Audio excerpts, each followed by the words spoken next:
इच्छा कि जाय दिन से अपना नैहर सा अथवा ये सासुर धौलागिर बंगाल में लो सासुर में ताई दिन से वही राजा अरब तरफ सिंह के बहान सुगिया सुकेसर नित्य दूत एक फूल पर वजन हो वाली न एक फूल घटैया न एक फूल बढ़ैया उनके नित दिन फूल लेकर सुबह 8 बजे महल में पुगबै छी ताई से दोनों बहनी एक राटा पर वजन होइया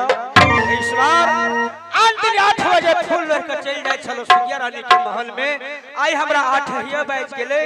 आई जदी जेबे तै मलकिनी हमरा और पर नाराज होती है मालिन तो अंतिम आवे छले है 8 बजे आई के 8:30 बजे आले हां के ठीक है कोनो विधि जाकर मिल कान के बुढ़िया का कहि देबे फूल द देबे अपन हम चल आइबे एई समय में कहा वही ललन फुलवारी से नितिन फूल के लबै छियै वही ललन फुलवारी में जा रहल छी फूल लो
जब धौलागिर में प्रवेश करना बेटा वहां बहुत सुंदर एक लालन फुलवारी है ओ फुलवारी में चले जाना और वो फुलवारी में वो मालिन आएगा उसको साथ में मौसी को नाता लगा लेना और वही मालिन तुम्हारा सुगिया को महल तक पहुंचेगा और इस समय गुरु की बानी गुरु के शब्द हमेशा पालन कराओ ओ जा रहा छे ओ ललन फुलवारी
अरे समय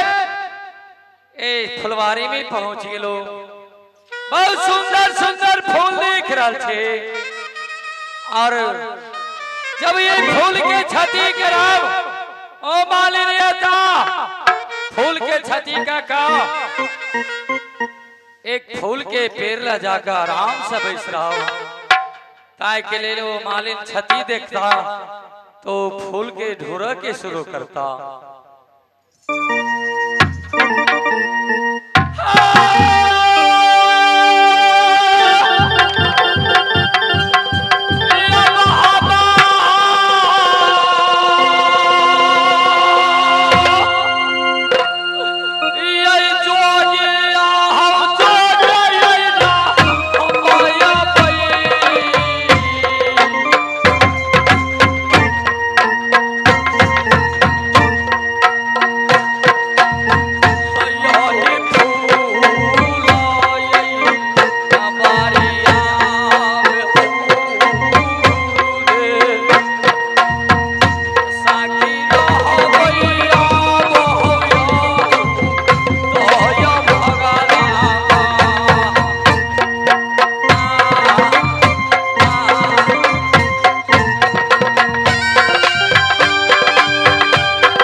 फुलवारी में देखा फूल टूटल ओ मालिन है हर कली कली फूल ल जाकर देखा कि कोना फूल के पेड़ टूटल ताय के लेल कुछ देर आराम है फुलवारी में गिरल।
अही फुलबारी में अबै छियै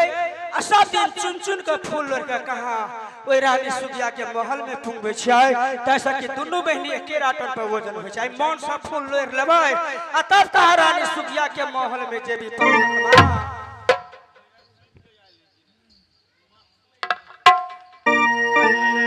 फूला लोरा बैगनी चले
रानी सुगिया के महल में जबी परमात्मा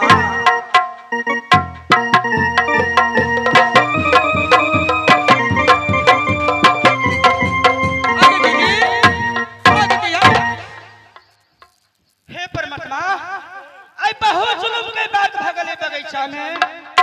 आंदरी आवे छला के रंग बिरंग के फूल सब खिलल छला आई के दिन में देख रहल छिया कि सबटा फूल के जड़ कटा लिए सबटा फूल पे पुनियाहन नहीं परमात्मा आई बहुत जुलुम के बात भगल बगीचा में आई कदी राजा अरब तरफ से सुन लेते क्या ललन फुलवारी के सबटा फूल कटा लिए सबटा फूल पे पुनियाहन ने हमरा और के जिंदा नहीं रह देते अब अपन परार के नीचे नीचे दोनों भाई हम पर घर के मालिन के बेटी हमरे और कौन दुर्दशा करता है परमात्मा कुछ नहीं फुराई रहले दिल में या बथारा थारा कोले जाबा हमारो कोई छैया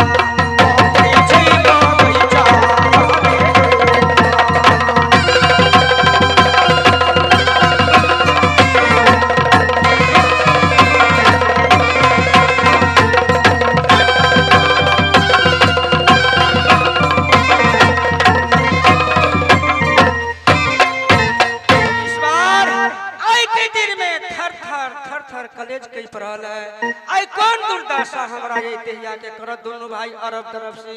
परम के चंडाल हे परमात्मा कौन उपाय सोचू आई बगीचा के छत्ती पे का हमरा और के कुछ नहीं फुरा रहले खे ठीक ये आई समय में आई बगीचा में ढूंढे छी ढूंढ के जदी जे कुछ पकड़ाए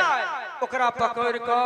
कहा वही राजा अरब तरफ सिंह के भवन में ला जाए उनका दाखिल करब तैसे कि मालिन के जान छुटिया रह जाए परमात्मा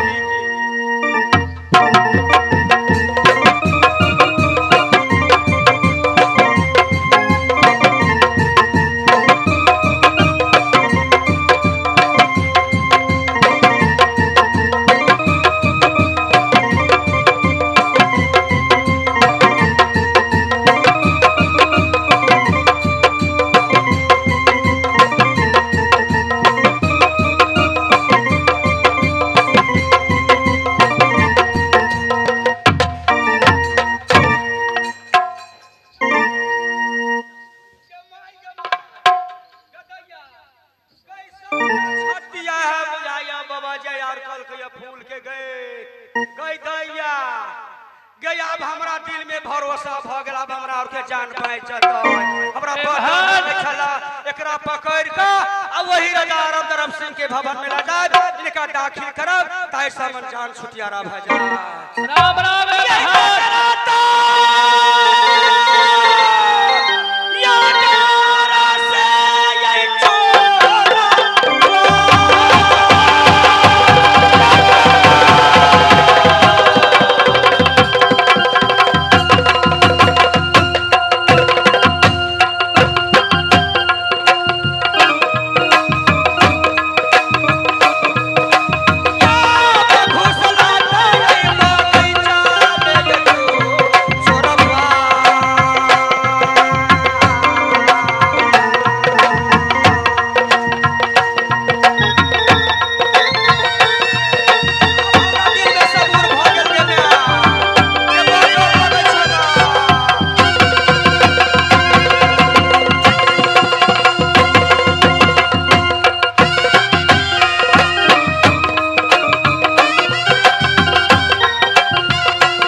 साधो महात्मा कहूँ चोर भेल